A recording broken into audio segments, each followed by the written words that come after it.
Rice. I'm the chair for the Department of Psychology. I'm also assistant provost, and I'm responsible for administering Crown Forum. As you all are very well aware, I hope, Crown Forum for this semester and looking at pushing forward into the next semester has as its central theme Black Lives Matter. And one of the things that I think is important for me to articulate, right, especially if we're looking at what the social milieu is right now. So we know of the most recent killings in the epidemic extrajudicial killing of black men that's gone on just in the last couple of days. We know of the unrest that's going on in Charlotte. We know of the need for there to be a sociological, psychological, socio-political upheaval in how it is that white supremacy objectifies and positions bodies like ours, black bodies. So I know that in watching the news last night, I was very forlorn.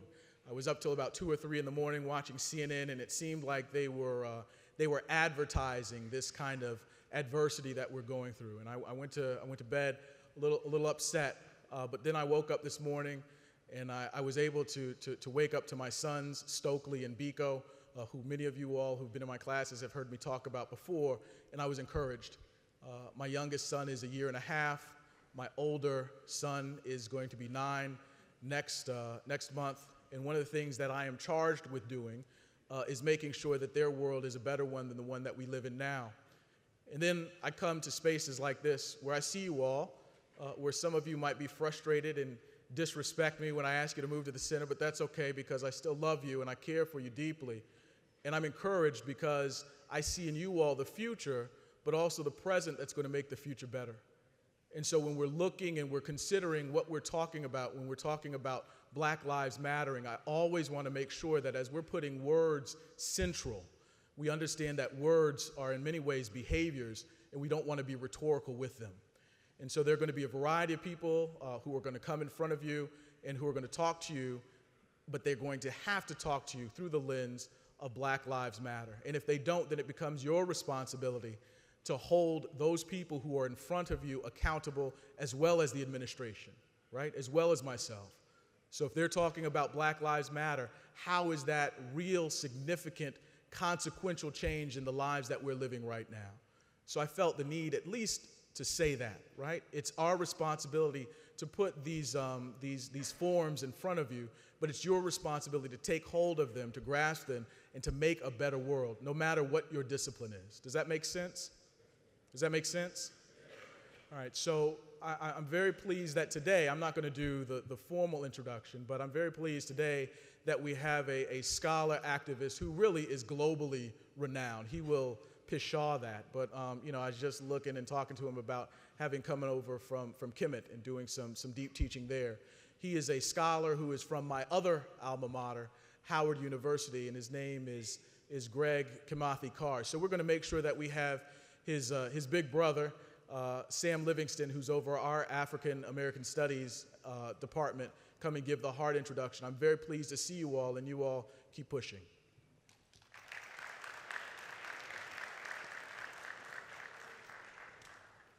All right, Hotep, good morning.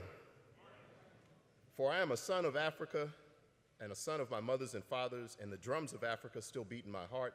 They will not let me rest while there is a single Negro boy or girl without a chance to prove his worth. That's a play on a quote from Mary McLeod Bethune. And I was thinking about how I was going to actually introduce my big brother, one of my great scholar activist friends, Dr. Greg Kimathi Carr, and her words, Mary McLeod Bethune, really just stuck with me. I'm going to be very brief, but Dr. Carr has a long bio, so I had to be very selective in terms of how I'm going to actually introduce.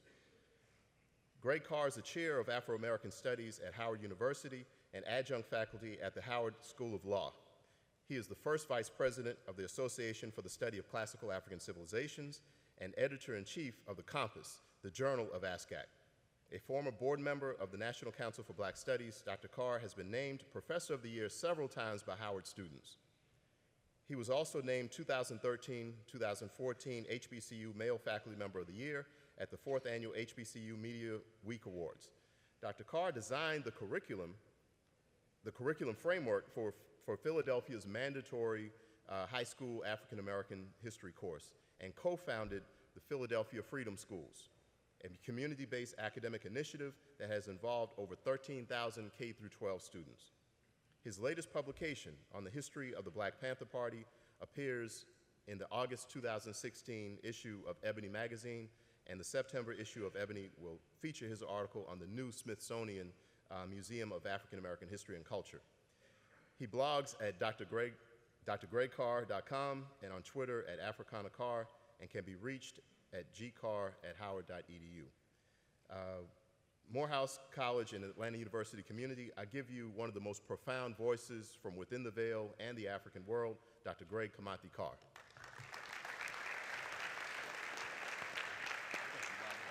You guys stay out here with me. Oh, y'all, thanks, y'all. Oh, please don't stand. Please, everybody, thank you. I want to publicly thank my dear friend and brother, Sam Livingston, who is my big brother. When I came to graduate school, this is the first face I saw, and he tries to sneak that in, but that I'm his big brother, but no, it's the other way around. Y'all have a treasure here at Howard and Atlanta University Center in Sam Livingston, so I want to thank you, brother. Before you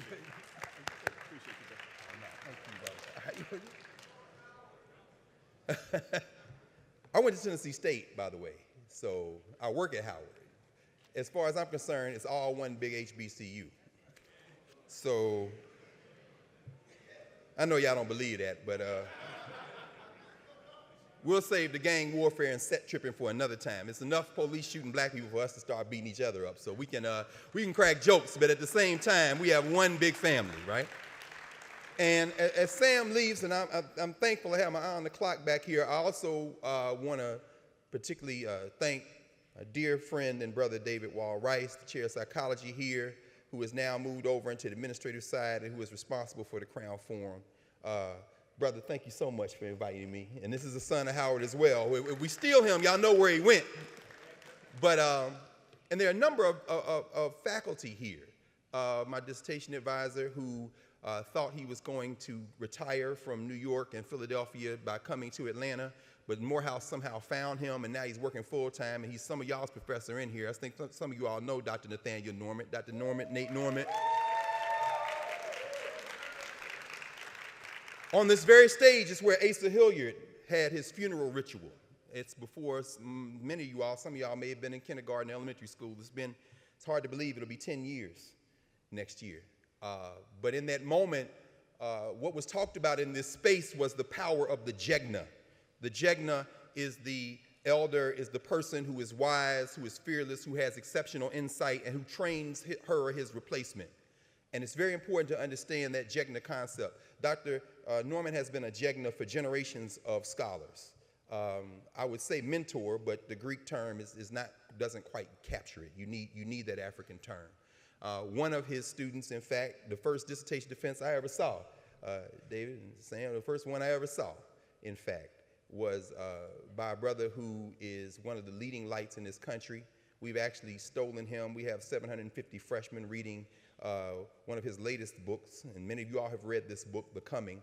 But this brother, the first dissertation defense I ever saw was this brother's scholarly dissertation, Dismantling Black Manhood. And that, of course, is none other than the legendary Professor Daniel Black. Dr. Black, it's good to see you.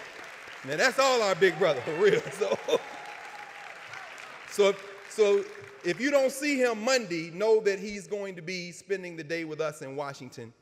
And the students are writing papers and are excited for him to spend the day with us.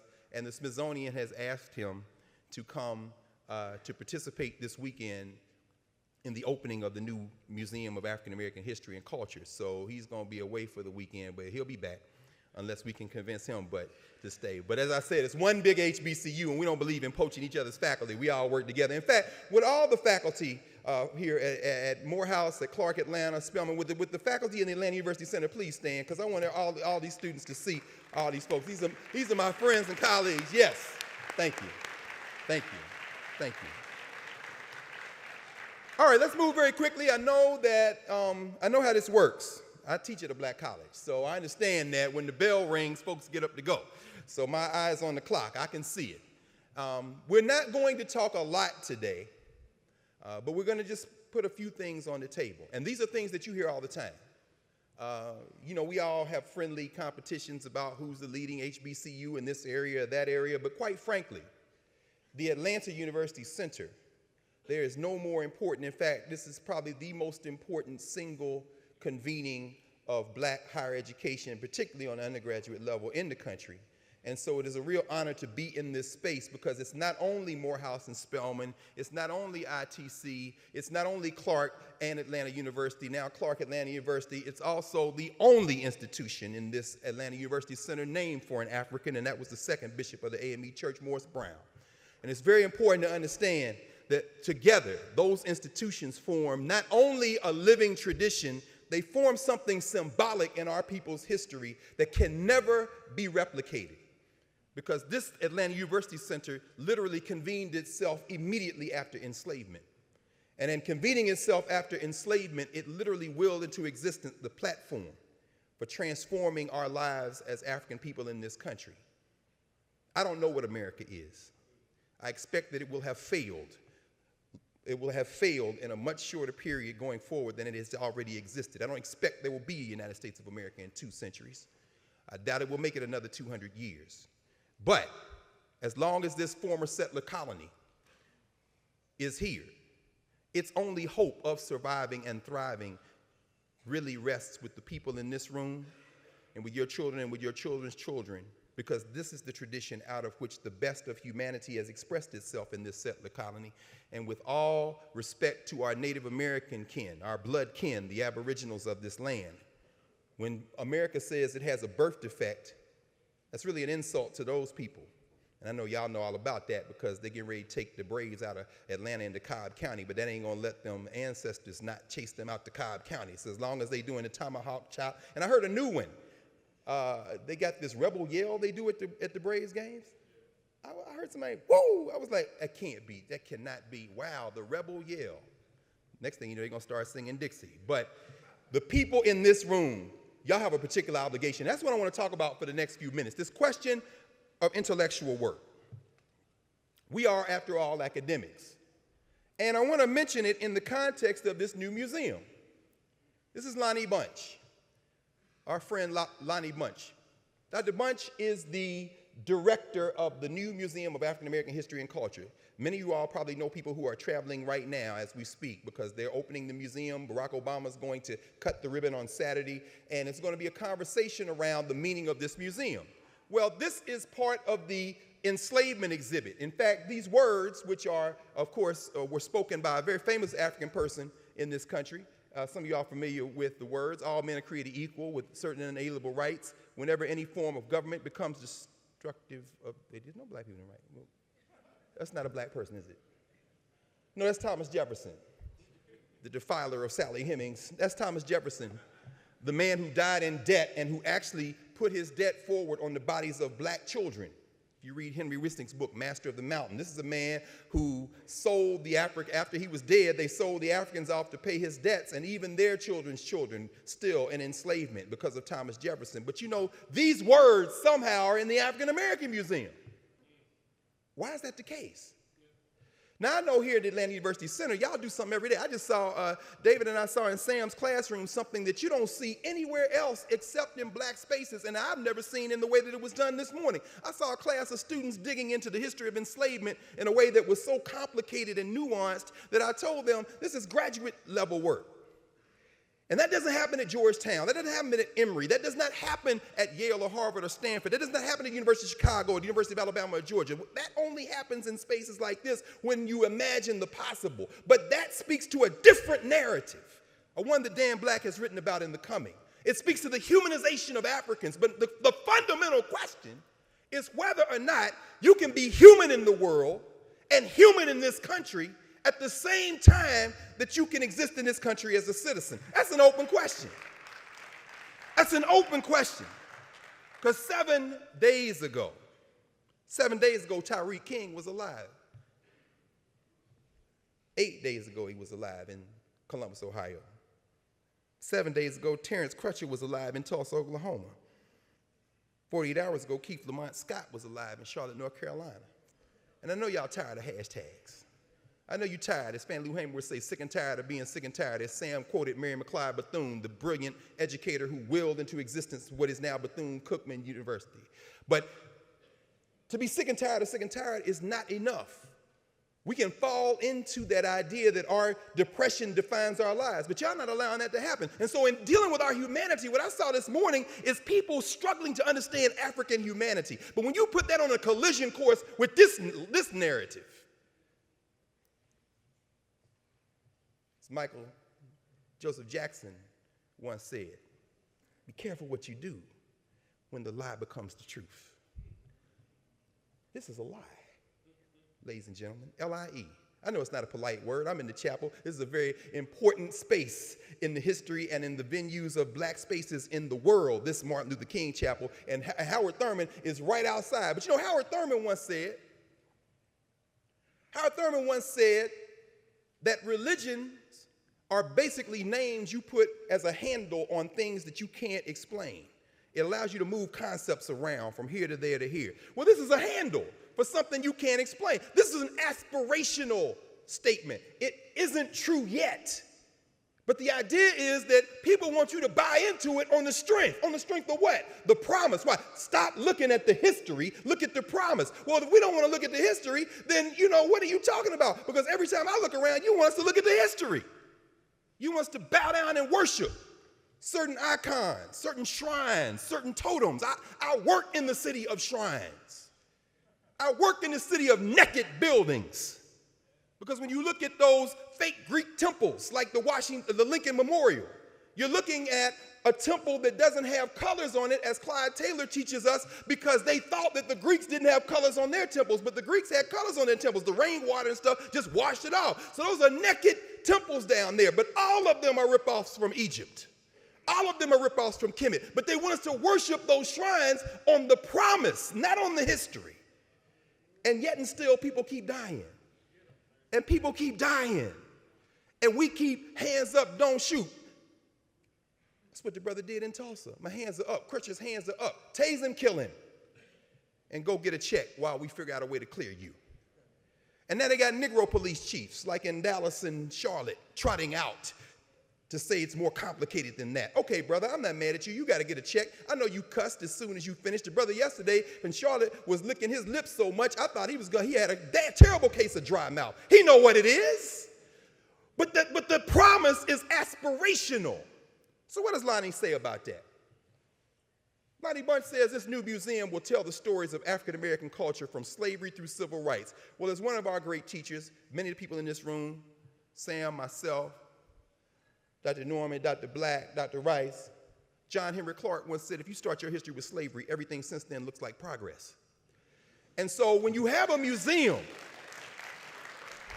and when you go to the museum, it's a brilliant piece. I wish I could be in two places at the same time, because the brother who designed the museum, David Ajay, is on Howard's campus today. He's explaining how they built the museum. The first time I saw him was there when he was talking about how they built this museum. Ajay pulled together a Pan-African team. One of the brothers on it has a relative, Julian Abel, who was an architect in Philadelphia, who designed the campus of Duke University and never saw it because he refused to get on a Jim Crow car to go south to see what he had designed. But that was the brother who helped design the museum. Half the museum is above ground, half of it's underground, 5 stories under, 5 over. And in that museum, you will see in the basement floors and the sub-basement floors, they have enslavement. Remnants from a slave ship. Remnants from all these pieces, these brilliant students I heard this morning explaining the humanity of African people. There's a discussion of that. And then as it rises up out of the ground, it moves until you get to the top floors where you have culture, celebration, a replica of Oprah Winfrey's studio, clothes from Michael Jackson and all our great entertainers. And the question becomes, is this the narrative? Lonnie's got a tough job. Because I promise for God, when you put a bunch of stuff that means something to a people in one place, that ain't the end of the conversation, that's the beginning. Emmett Till's casket is going to be in this museum. Mamie Till said, I want the world to see what they did to my boy, and the casket that boy lay in when Jet Magazine took those pictures in Chicago, and some of your people in your families tell y'all about that. That casket is in the museum. Who going to deal with that when somebody's standing there looking at this casket, and then something comes over the news that another black woman or man has been killed? You put a museum together, you playing with fire in a settler colony that has never been what it said it was supposed to be. They want you to continue to buy into this on aspiration. But Lonnie said something else. Lonnie said, this is too important to fail. I'm with him on that. Because it's holding a nation's, holding a people's culture in my hands. There's a difference between a nation and a culture. Nation is from the Latin nasi, meaning to be born, meaning somebody or some people that are related by blood or at least cultural memory. A people, that may be different. Now, is this talking about black people or America? That's the trick Nate Parker and his crew done pulled off in this new film, Birth of a Nation. Birth of a Nation, is that are you kind of clowning the 1915 film by D.W. Griffin? Yeah. Are you talking about America? Yeah. Are you talking about the black nation? Yeah. As Future would say, at the same damn time. This is the deep schizophrenia of America. Can you be your full human self at the same time that you can be a citizen? I ain't mad at you, black man. That's what we do around this camp. I'm not mad at you. See, as Africans, we do that all the time. Black has written about that. But he says, but here's the question, and I'm with Bunch on this. He says, my litmus test, Lonnie Bunch's litmus test, perhaps our litmus test should be, would my ancestors be happy? Bruh, if you're trying to make this an American story, I can give you the short answer to that. Hell no, they wouldn't be happy. I watched a brilliant sister, Michelle Obama. About a month ago, she was on Howard's campus talking about higher education. She wanted to go to a black college. She didn't want to get on a plane and come down to the AUC, although they've been through these parts over the years, right? Although every time Barack get in front of a black audience, he tells somebody to pull their pants up. Well, why don't you pull your pants up and give some money to some black colleges? Why don't you do that? Where are they doing that at? But at any rate, she was on Howard's campus. Tired of that, man. Tired of that. See, I live and work in Washington, D.C., so you get to see white supremacy up close. And you got a president with a kill list. And a couple of weeks ago, you had the dude that advises him sometime on who to kill and who not to kill. That was Jay Johnson, whose granddaddy ran Fisk University in the Urban League. So we have to be very serious about that. And that's not a critique of them. That means that our conversation is a complicated conversation. We need you all now more than ever before. You've got to be an intellectual at a level that transcends anything we've done. Our job is to make y'all better than us, because what you about to face is a different situation altogether with the same theme. But at any rate, as I was saying, so Michelle Obama was on campus the other day, and I thought about it because you remember in Philadelphia this summer when she said, I wake up every morning and I never forget I live in a house that was built by slaves, and everybody clapped. And immediately I thought to myself, yeah, and what would they think about that? I don't want credit for that. I want to get the hell out of here. I did that because I ain't had no choice. Am I proud of my workmanship? Of course. Would I burn it today? We don't have to ask whether they would burn it, because in the War of 1812, they told the British how to burn the White House. They built it, and then they said, there it is, burn it. And can we get free when you do that? We didn't care who won the Revolutionary War. More of us fought or run away from the British than fought with the Americans. We didn't care who won the Civil War, except they put guns in our hands and we went and made that Emancipation Proclamation wouldn't do anything. And every war since then, we only joined it because the trade-off was maybe something else would happen. Sam told his students something this morning. This is the anniversary of the Atlanta riot, 1906. Du Bois on this campus, Du Bois in this space. Sam reminded his students of that this morning. And I was moved to think about this fact that we are in a perpetual war. So when Lonnie asked, would my ancestors be happy? That's the litmus test we should all have when you're in the classroom, when you're in the dormitory, when you're in the cafeteria, when you're sitting out in front of the yard. That's the test. I don't come on this campus without going to see Buck Benny. I got to go see Benjamin Mays when I leave here sometime. I don't come on this campus without going to see John Hope, Hugh Gloucester, Howard Thurman. Will my ancestors be happy? Now, I do that because they're bloodline ancestors in our intellectual tradition. Y'all do that because you are literally the custodians of the next lap in what they built here. That's a sacred obligation. That's not a GPA. That's not an internship. That's a mission that you came out of the womb with, even if you didn't know it. But some kind of way, you found your way into the Atlanta University Center. And that means something. That means something from Cape Town to Cairo, from Lagos to Havana. It means something from New Orleans all the way down to Salvador Bahia. It means something in Brixton section of London. It means something in the suburbs of Paris where the Africans are struggling to this day, because you go all over the world. And you're the ones who have to knit this group together. So Lonnie is asking this question, and we have to understand that what allows us to knit the group together? Enslavement. We've had a long emancipation, as Ira Berlin says, and it ain't over. Enslavement was global in scope. It was asymmetrical in tactic, every kind of dirty trick that was ever played. It was multivalent in effect. It didn't just affect our bodies, it affected our minds, our spirits. It was unlike conventional warfare, because in conventional warfare, people declare war on you. This was unconventional. You didn't realize the thing was a thing until you were in the thing. As Fred Moten, the great poet, writes, he says, I ran from it and I was still in it. This is what we're talking about now. No formal declaration of war was made. No truce was negotiated. Because in a truce, you got to have two parties. Ain't nobody ever had a truce on us. In fact, no peace was ever officially declared. And the reasons for the war shifted. Economic. It's cheaper not to feed y'all and house y'all and buy and sell y'all. Free them and then make them wedded to the land. That's why so many Negroes walked out of rural Georgia and came to Atlanta. You don't have an Atlanta University Center except that black people say, I'm not staying here. It's political. We've been political footballs for a long time. Donald Trump. I love Donald Trump. I do. I'll tell you why very quickly. I love Donald Trump because Donald Trump was inevitable. He's not an aberration. The roots of Donald Trump were born when the first African was brought here. And no, I'm sorry. The roots of Donald Trump were born when the first European came here, the first immigrant. And Donald Trump's party, the party he has hijacked, that party transformed itself beginning in the 1950s. So don't think that Donald Trump is some kind of aberration. Don't watch television and people say, this is terrible. Yeah, it may be terrible, but it's also predictable. And guess what? If Hillary Clinton wins, 4 years from now, they will have perfected this message of hate, and she won't get reelected because they're going to have a better Trump. They practicing on this one. So understand, the reason they mad at Trump is because they mad, dude, you can't say that, but if he wins, he's like, ha ha, I see you, good job. They're not running from Trump. They holding their breath, hoping that this naked version of race hatred can somehow make it past the electoral booth. So if you don't think that it's important to vote, please understand that I don't care what the debate is, but it must be debate of a high quality intellectual tone and vigor and research. And if you do it that way, then you come down where you want. Du Bois said he won't vote, but you know, cultural is definitely cultural. We can come back to that. But there's a long emancipation. I want to talk about Du Bois for a minute. 1134. I got a few notes here to keep me on. But I know where I am. I'm at the Crown Forum. Here's the quote from Howard Thurman that the Morehouse students know by heart.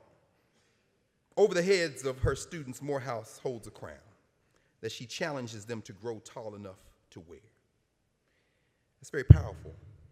You know, a crown is a symbol of investiture. A crown is a symbol that is bestowed upon you, a symbol of leadership.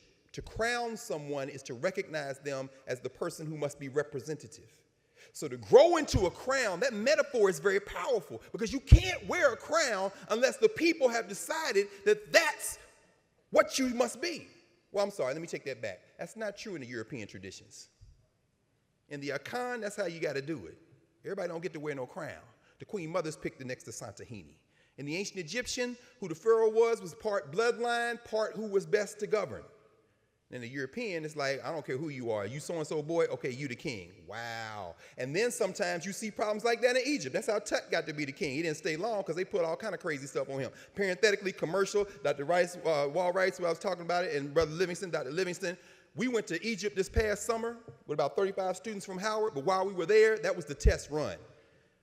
We're putting together an HBCU consortium, and we fully expect that if not all of you next year, many of you next year, and from every year on, the first 2 weeks of August, y'all circle it on your calendar, go talk to your mom and them to raise some money because we want to take thousands of black students, black college students to the Nile Valley so you can see this stuff for yourself.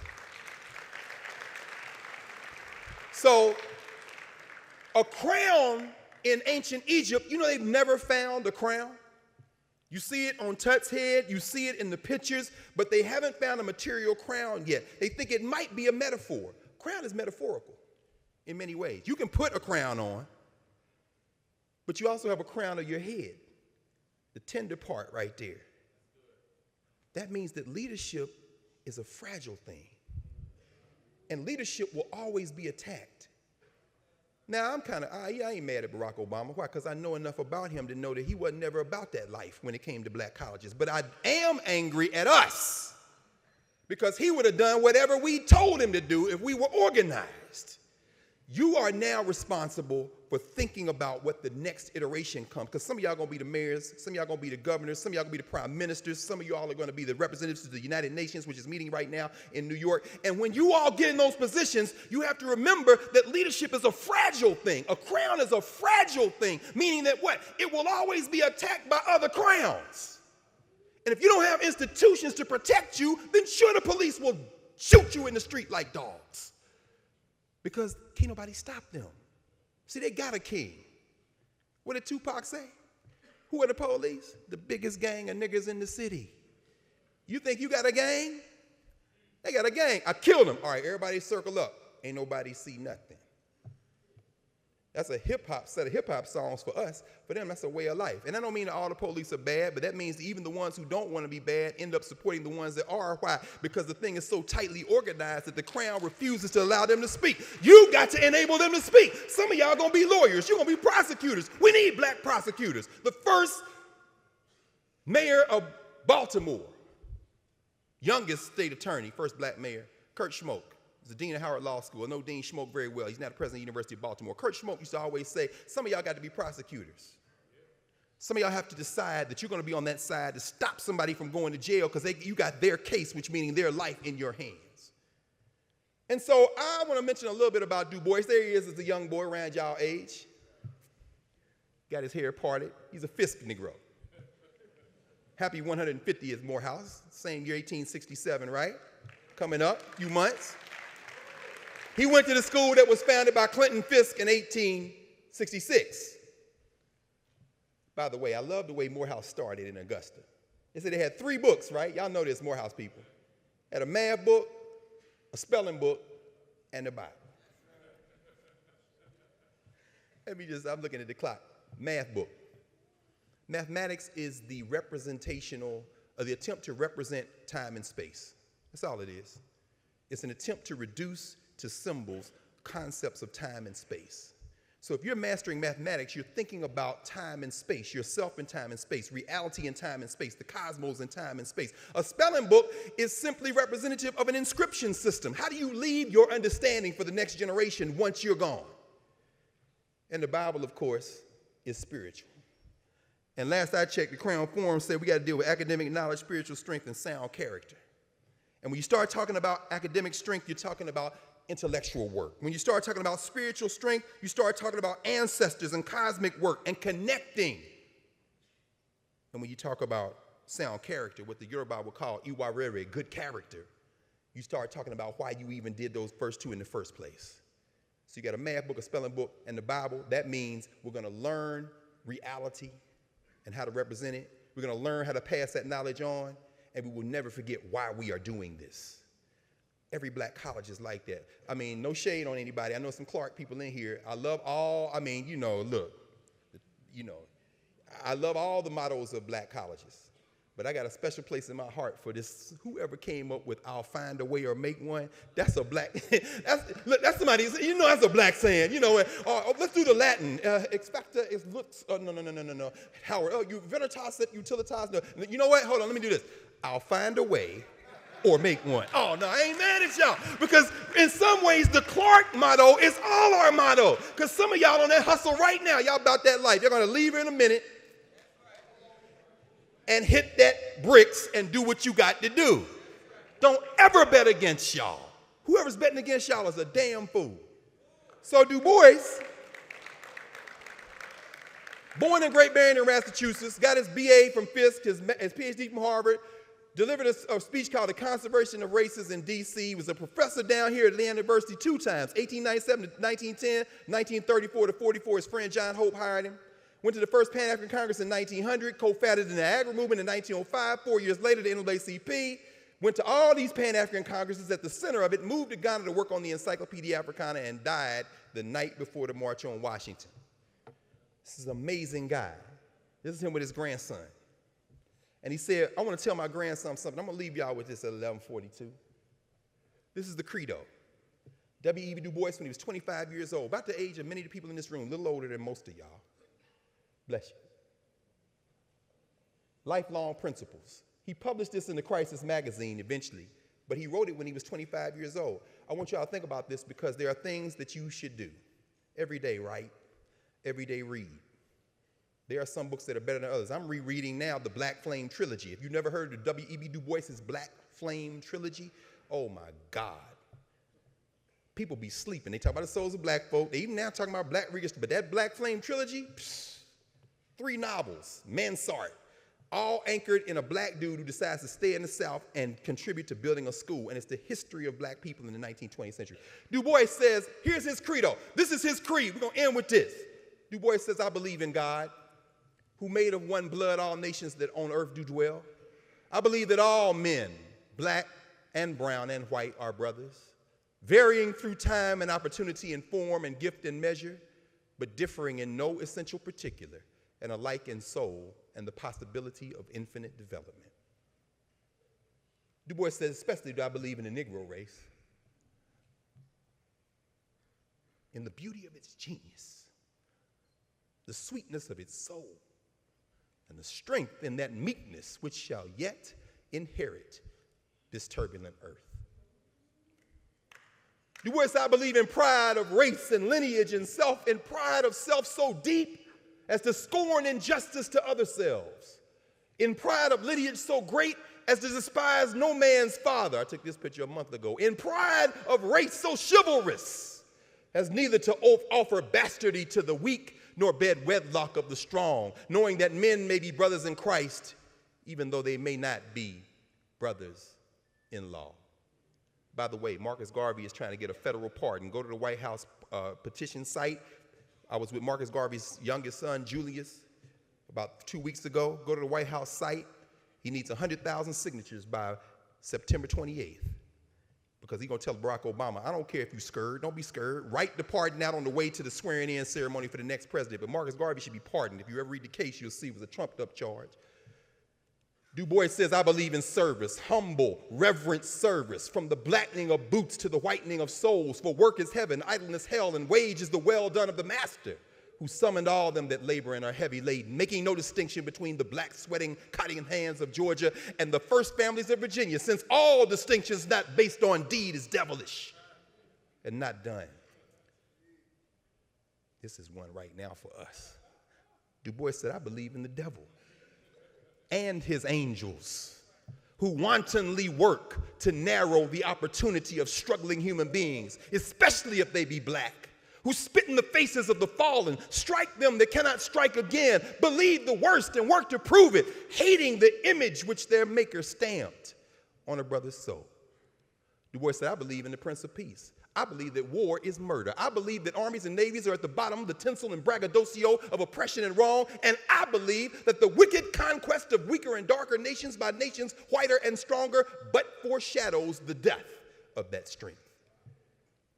Du Bois said, I believe in liberty for all men, the space to stretch their arms and their souls, the right to breathe and the right to vote, the freedom to choose their friends, enjoy the sunshine, and ride on the railroads, uncursed by color, thinking, drinking, dreaming rather, working as they will in a kingdom of beauty and love, although some of them Negroes probably were drinking. He says, I believe in the training of children, black even as white, the leading out of little souls into the green pastures and beside the still waters, not for self nor peace, but here it is, for life lit by some large vision of beauty and goodness and truth. Lest we forget, and the sons of the fathers, like Esau, for mere meat, barter their birthright in a mighty nation.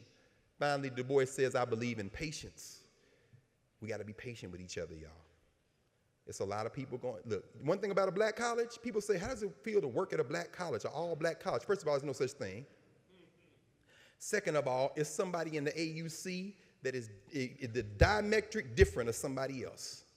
We have to be patient with each other as we're trying to figure this out. Du Bois said, I believe in patience with the weakness of the weak and the strength of the strong, the prejudice of the ignorant and the ignorance of the blind, patience with the tardy triumph of joy and the mad chastening of sorrow, patience with God. This little boy right here got sick on this campus. That's Burkhart, right here in this quadrant that we call the Atlanta University Center. Du Bois was working here. His wife, Nina, never recovered from that. They came here from Philadelphia, before that Wilberforce. This is y'all's man. This is y'all's family. And you got the next lap in this thing. So Crown Forum, I know y'all all gonna grow to reach the crown because you're the ones who gave humanity the first concept of the crown. And it is your blood obligation. That's the only reason we get up and do what we do. It's 11:47. Damn, I hit it right on the key. I guess, come on, Doc, you gonna get me, man? So listen, thank you all for letting me spend a few minutes with you. And I think Dr. Rice got some, well, thank you, thank you, thank you.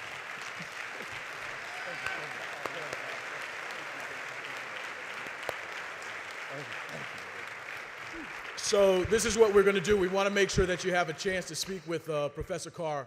Let's join hands and sing Dear Old Morehouse. Afterwards, he'll be down here to address questions and whatnot, all right? Can I do it? Is it right over there?